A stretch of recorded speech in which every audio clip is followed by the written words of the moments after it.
Great. Good afternoon, everybody. Appreciate you joining us today. My name is Joe Schnelly. I'm the National Executive Director for AMVETS, and I'm joined by our National Commander, Jan Brown, who I'll introduce in just a moment. I really appreciate, again, everyone's patience throughout the last several months. We have an important announcement today, but more importantly, we have a really important call to action that we'll be sharing in a moment. But first, I want to introduce our National Commander, Jan Brown, who's a retired Master Sergeant or Senior Master Sergeant in the United States Air Force, and has been a key leader within AMVETS for many years, and really looking forward to seeing her lead the pack on May 30th for Rolling to Remember in Washington, D.C. Commander. Hi, it's good afternoon, everybody. I want to remind everybody why we do this demonstration ride is for 80,000 plus POWs and MIAs that are not accounted for yet. And you not think that that is still a pertinent reason to do this, but people are they're still identifying bodies every day, or the remains of bodies. Could be just a finger joint or a piece of skull or something. But friends of mine at home, just recently, they've been spearheading the nation to get behind them in identifying the people that died on the USS Oklahoma. And for those of you that don't remember or don't know, is that the USS Oklahoma during the bombing of Pearl Harbor was totally, when it was bombed, it was inverted and the entire crew died underwater. They all drowned. And they did invert it a year or so later, and then they buried them in a mass grave. And most of them went unidentified because at the time, the Navy did not issue dog tags unless they were at war. Well, until that day, we were not at war, so these people didn't have dog tags on.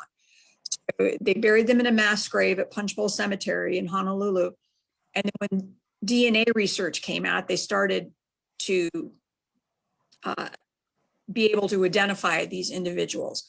Well, they've been waiting years and years and years. And my friend's uncle, who was killed on the USS Oklahoma, was identified this week, and now they will have closure. And they've planned a burial for later in the summer to commemorate his 101st birthday. And I know that there's a sense of rejoicing in that family, because now a little bit of closure, they can put him to rest finally. And that's what we're trying to get for the rest of the people out there who have missing relatives from whatever war there is. And so that's why we want that accountability from the government. And DPAA, which is the Defense POW MIA Accountability Agency in Hawaii, that is their sole mission, is to identify is to gather remains throughout the world and then identify them. And they are very dedicated to this mission. And we want to make sure that they have the funding and that we can still continue to do this on a yearly basis, bring the attention to our POW MIAs. Oh. All right. Thank you, Commander. So, as has been reported in the media, we have 9 out of the 10 agencies that are necessary to issue permits for the demonstration run to be able to happen, as it's happened for more than 30 years under past organizers. We're always with the same mission here, though, for our prisoners of war, our missing in action, and also now, as well as for those who've made it back but are still struggling with mental health. As you all know, we lose more than 20 veterans a day to suicide. That needs to be something that our nation understands and steps up to address. But with 9 out of the 10 agencies giving us a thumbs up, we're ready to go. And we at AMVETS have been working for 2 years now, almost 2.5 years, to make this a reality and make sure that this is possible, so that we can safely and responsibly demonstrate and raise public awareness. The one agency that has not yet given us a thumbs up happens to be probably the most important agency in this, and that would be the Pentagon, which of course has always been the staging area for the tens of thousands, hundreds of thousands of patriots who are riding motorcycles in this demonstration to be able to park in one spot and to be able to circle the National Mall and go past the White House, past the Capitol, and be heard and really capture the nation's attention on the day before Memorial Day. Well, we need all of you to call your U.S. senators today to urge those senators to reach out to the Pentagon to ask them to approve our permit so that we're able to do this in a safe, responsible way on May 30th. At the very least, we need the Pentagon to open lines of communication with us. We filed our application properly way back in July, and up until now, they have not been willing to communicate with us. We've had just a few very short phone calls that merely acknowledge the receipt of our permit. We understand there's a lot of concerns out there. There's safety concerns, there's security concerns, logistical concerns. We believe we're ready to address all of those. And we want to meet the Pentagon's expectations. We're ready to. We're committed to making that investment, whatever it takes to be able to meet those expectations. But we can't meet expectations if they won't tell us what those expectations are. Now, we are very close to the point where if we don't have approval from the Pentagon, we're not sure that we're going to be able to properly coordinate a safe, responsible demonstration. Something with this many moving parts, this many people, it takes a lot. And it requires a lot of contracts from us to be able to provide the services that are necessary. And we're at the point now where if we don't know, maybe by the end of this week, then we're not going to be able to have that staging area. We've looked at a lot of other sites out there. There honestly isn't anything feasible at this point. So it is absolutely crucial that we get everybody to let our US senators know that they need to put pressure on the Pentagon immediately today or tomorrow at the latest to get them to either approve the permit or at the very least start communicating with us to let us know what we need to do to be able to get over the hump here and to be able to get this approved. Now, we are reaching out to lawmakers as well. We have great relationships with a lot of lawmakers on both sides of the aisle. We have a budding relationship with the new White House. Of course, the administration's only been in office for a couple of months. And they are aware of our challenges, and we're asking them for help as well. And they have pledged to take a look, but so far we haven't been able to see any results. We still don't have any communication with the Pentagon.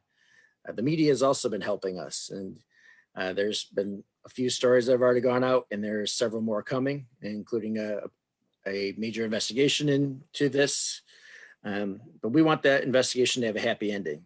We want that investigation, which airs on Thursday, to be able to come out and say, Pentagon did it at the end. And that's all that we need. We'll be very grateful when that happens. But as of right now, we need all of you to use the link that's in the caption below. It'll be in the comments.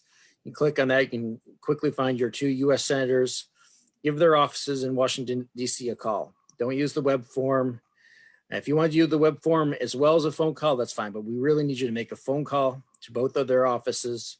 Let them know again that you want them to urge the Pentagon to approve our permit for May 30th, or at the very least open communications with us. I know this ride is very important to all of you. It's certainly very important to us. That's why we're going through this and have been working on this for so long now. So we're this close. 9 out of 10 agencies, again, have said yes. We know we can do this safely and responsibly. I know all of you can do this safely and responsibly. So please help us out here to get this over and get that 10th thumb up, please. Unfortunately, we can't see the comments here, but we'll come into the comment section a little bit and answer any questions you might have there, as we always do. Commander? Well, I think people know that whether or not the Pentagon gives us permission, there are people that are going to come to the ride. And we want to make sure that when people come, that we have a safe environment. You know, we're already geared up for social distancing, for to have hand sanitation and water and medical facilities and to take care of these people and to have the road closures that we need to do this ride safely.